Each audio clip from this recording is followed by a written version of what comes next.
Welcome dear viewers, आज हम explain करने जा रहे हैं character sketch of Natalia. So let's begin. Natalia was a young unmarried girl of 25 years. Natalia जो थी वो 25 साल की एक जवान गैर शादीशुदा लड़की थी। She lived in the neighbourhood of Lumaf a young unmarried man. वो लुमाफ के पड़ोस में रहती थी जो कि एक जवान गैर शादीशुदा आदमी था। She was an excellent house keeper and was not bad looking. वो एक अच्छी घरेलू लड़की थी और दिखने में भी बुरी नहीं थी। She was thirsty for love. वो मोहब्बत के लिए तरस रही थी। हर फादर कॉल्ड हर ए लव सिक कैट। उसका बाप उससे लव सिक कैट कहता था। वो इसलिए क्योंकि वो अंदर से चाहती थी कि उसे कोई एक ऐसा पार्टनर मिले जो कि उससे काफ़ी ज़्यादा मोहब्बत करे। Lumaf said that she was well educated but she did not seem to be सो।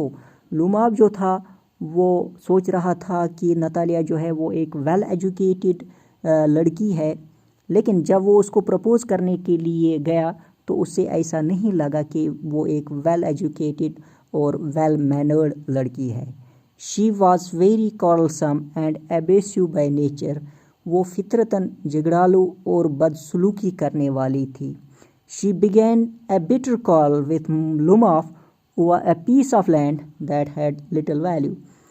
उसने लुमाफ के साथ एक छोटे से ज़मीन के टुकड़े पर झगड़ा स्टार्ट किया जिसका कोई वैल्यू नहीं था। She said that those meadows were not much worth to her but she could not stand unfair. वो कह रही थी कि ये जो मीडोज़ हैं, ये जो ज़मीन है, ये इसके लिए कुछ माने नहीं रखती है, लेकिन झगड़ा तो स्टार्ट किया इसने इन्हीं मीडोज़ के लिए, तो इसलिए वो झूठ कह रही थी कि वो जो ज़मीन है इसके लिए कोई माने नहीं रखता। But when she learned that Lumaf had come to propose her, she forgot all fairness and unfairness. लेकिन जब उसको ये पता चला कि लुमाफ जो है वो उसको प्रपोज करने के लिए आया था तो उसने सारा कुछ बुला दिया, सारा जो लड़ाई झगड़ा था उसने बुला दिया। She began to well over last chance. अब वो पछताने लगी कि उसने जो ये लास्ट चांस था उसके लिए उसने वो खो दिया। She forced her father to call him back. तो उसने अपने बाप को फोर्स किया कि वो लुमाफ को वापस बुलाए। But in no time she started calling with him again. लेकिन जब लुमाफ वापस आया तो उसने फिर से उसके साथ झगड़ा स्टार्ट किया। This time it was on their dogs. ये जो इस वक्त की लड़ाई थी ये उनके कुत्तों पर थी, यानी कुत्तों पर उन्होंने झगड़ना स्टार्ट किया। Both claimed their respective dogs to be of superior breeds.